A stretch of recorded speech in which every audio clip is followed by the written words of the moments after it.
in questo tragitto può accadere di tutto. Io non mi nascondo le insidie, i pericoli, sgambetti.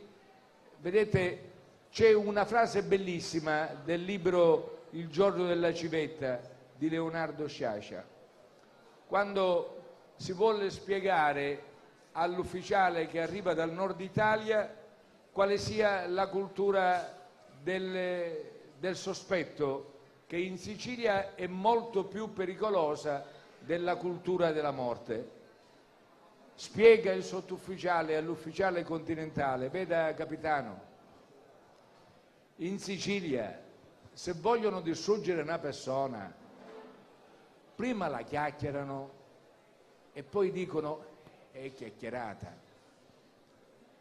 Questa è una tecnica antica e assai attuale.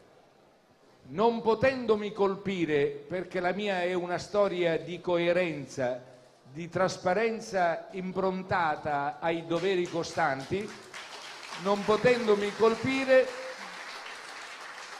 potrebbero inventarsi di tutto, non soltanto i grillini, ma anche l'apparato del potere che in questo momento si identifica quasi del tutto nel centro-sinistra.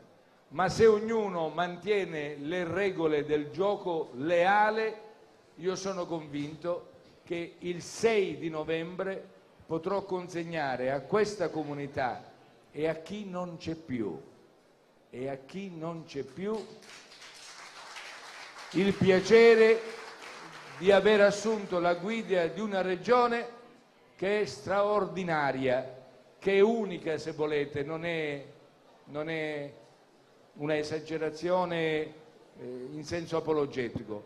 Ecco, se volete, la Sicilia è la esagerazione dell'Italia.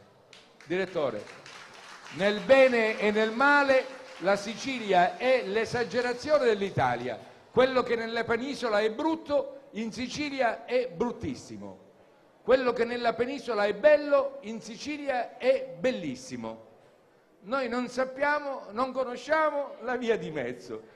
In tutto siamo la esagerazione, potremmo esserlo anche nel mascariamento, anche nel tentativo di delegittimare un uomo che rischia per loro di diventare il presidente di una delle più importanti regioni d'Italia.